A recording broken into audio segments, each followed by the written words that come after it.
Tidak untuk kumiliki. Ini adalah sepenggal kisahku.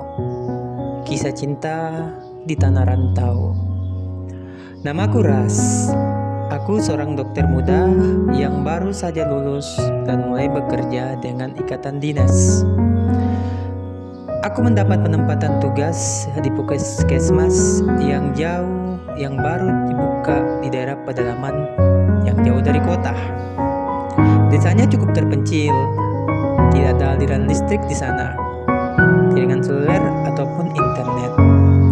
Awalnya sih sulit untuk beradaptasi untuk aku yang sudah terbiasa dengan dunia modern. Namun perlahan aku menikmati suasana di sini. Jauh dari kota memberikan nuansa pedesaan yang nyaman, udara yang sejuk dan bersih, penduduk yang ramah, malam sunyi bernadakan suara alam yang lembut. Rasa hormat dan tata krama warga desa seolah-olah menyambutku dan memberi rasa nyaman dan aman selama di sini. Selama bekerja, aku dibantu oleh Sis, putri tunggal anak kepala desa yang baru saja tamat kuliah. Parasnya cantik, orangnya sederhana, santun, dan wawasannya luas. Bersama Sis, aku merasa sangat terbantu untuk menjalankan tugas-tugasku sebagai dokter di sini dan bersosialisasi bersama masyarakat. Aku salut dengan Francis. Kegiatannya untuk mengubah sudut pandang warga desa membuatku kagum dan terkesan. Ya, selalu ada awal untuk memulai sesuatu. Kesan dan kagum tersebut justru menghadirkan rasa yang lain di dalam hati ini. Apalagi ditambah tugas yang mengharuskan kami untuk selalu bertemu. Berkali aku mencoba menutupi perasaan ini agar semua tetap seperti biasa. Aku hanya tamu di sini, bukan untuk memiliki, kataku dalam hati. Walaupun sebenarnya hati ini sangat ingin memiliki. Suatu hari, Sis tidak datang, tidak seperti biasanya kataku. Sis yang biasanya datang pagi, hari ini kok tidak datang. Dan hari ini, aku juga harus mengerjakan laporan untuk segera dikirim. Ya, tentu saja laporannya dikirim melalui jasa pengiriman tangan ke tangan. Maklum, ini pedesaan. Warga di sini hanya 2 kali dalam sebulan untuk ke kota. Itu pun tidak semua. Aku pun segera mencari bahan yang aku perlukan di meja yang digunakan Sis. Mungkin di buku ini, kataku. Perlahan aku membuka buku tersebut. Tapi bukan hal yang aku cari yang kutemukan, melainkan sebuah catatan. Penasaran, aku pun mulai membuka dan membaca setiap kata yang tertulis. Tidaklah salah bersembunyi di balik tirai hati.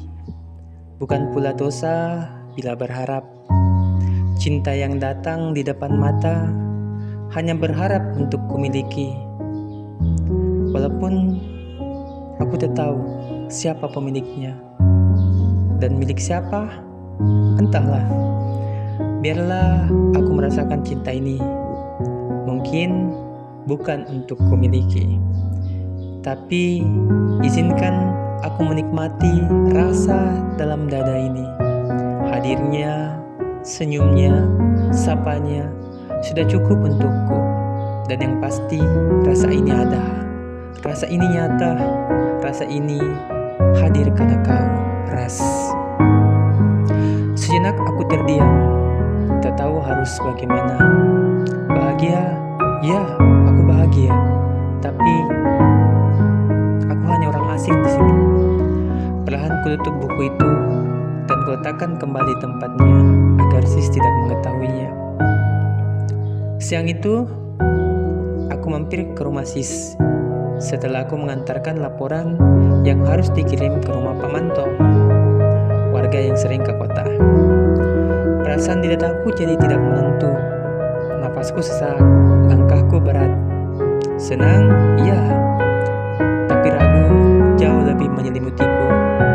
Perlahan, aku ketuk pintu rumahnya yang berwarna biru tua itu, sembari memberi salam. Sis yang mendengar suaraku keluar dari kamar. Matanya merah, wajahnya lesu, suaranya lemah. "Silakan masuk, Dok," katanya. "Iya, terima kasih," jawabku. "Aku hanya ingin memastikan keadaanmu," tambahku.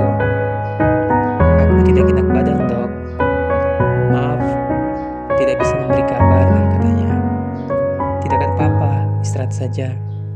Aku harus ke puskesmas. Masih ada kerjaan yang harus kuselesaikan," kataku sambil bergegas pergi.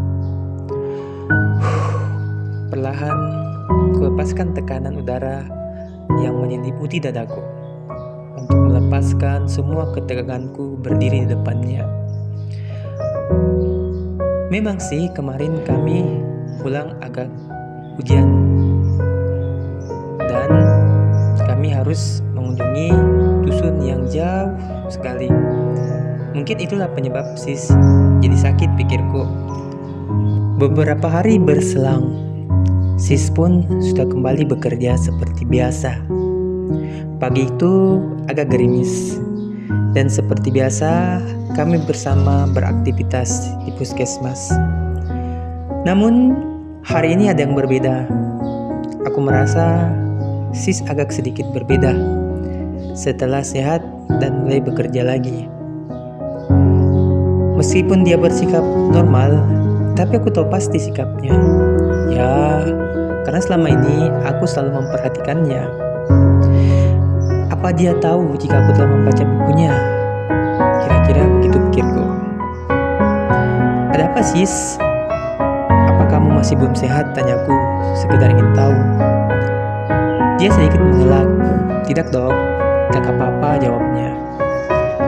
"Dari tadi aku perhatikan kamu sedikit berbeda," tanyaku lanjut.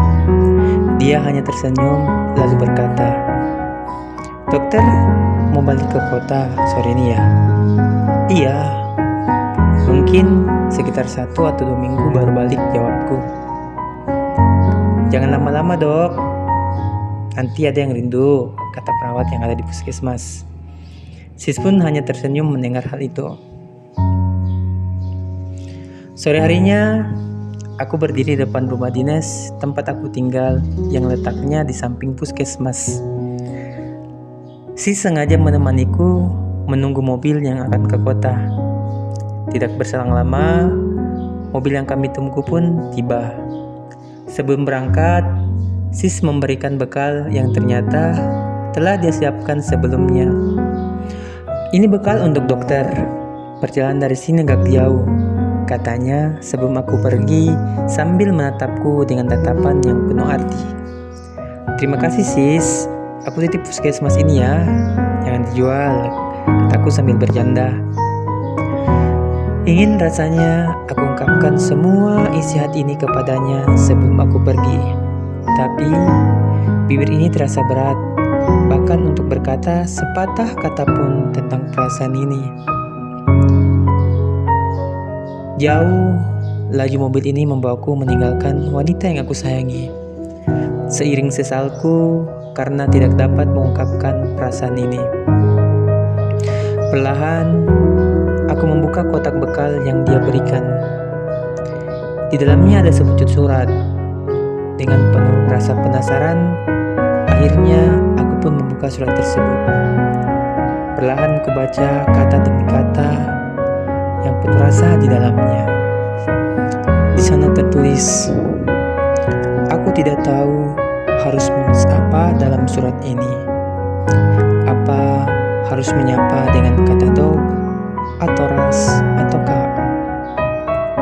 Aku tidak pernah mendapatkan perasaan seperti ini, seperti yang dokter berikan. Perhatian dan kasih sayang yang aku rindukan dari seorang kakak. Aku senang ketika dokter ada di sini, mengisi hari-hariku selama setahun ini. Aku sadar yang aku rasakan bukan rasa yang biasa. Ini cinta. Cinta dari seorang insan yang aku rindu akan kasih sayang. Aku tidak tahu harus mengungkapkan rasa ini dengan cara apa. Karena aku hanya seorang sis yang tidak pernah mengenal cinta itu.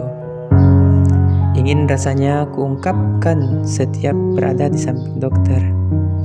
Tapi bibir ini tidak dapat berkata apa-apa.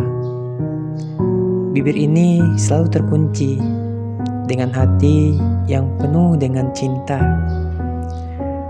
Detak jantung ini tidak menentu. Tangan ini selalu gemetar. Apalagi jika ingin aku ungkapkan perasaan ini. Sungguh ini cinta. Aku tahu itu. Aku sadar akan hal itu. Tapi tidak untuk kumiliki. Hanya kata demi kata yang terangkai yang dapat aku tuangkan pada setiap tulisan tanganku di buku harian. Semua tentang kamu, tentang dokter yang telah mengambil hatiku, dokter yang telah menemukan benih cinta dalam hatiku. Dok, maaf, hari itu aku tidak sengaja membaca surat untuk dokter. Aku tahu dokter harus pulang. Dokter telah memiliki seorang tunangan yang akan dokter nikahi. Di dalam surat itu tertulis sekilas tentang kehidupan dokter, tentang hutang budi yang harus dibayar dengan sebuah pernikahan. Sedih rasanya mengetahui bahwa orang yang kucintai adalah orang yang cintanya tidak untuk kumiliki. Dokter tahu kenapa aku tidak masuk beberapa hari yang lalu.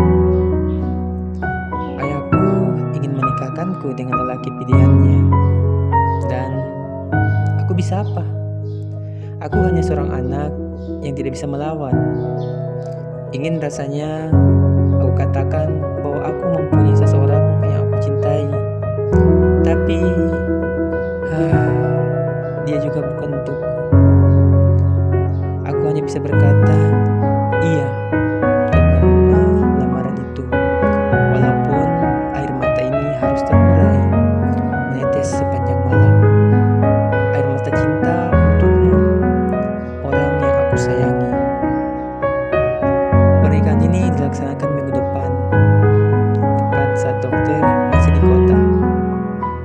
Aku tidak ingin melihat orang yang aku cintai hadir dalam pernikahanku. Biarlah air mata ini adalah air mata terakhir yang menetes untuk dokter dalam untayan kata-kata di suratku ini tentang cinta yang tak akan pernah bisa kumiliki.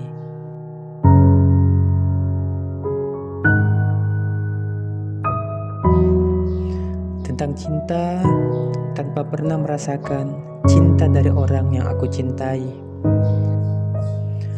Mungkin cinta hanyalah cerita dalam sebuah negeri dalam anganku. Mungkin inilah kisahku.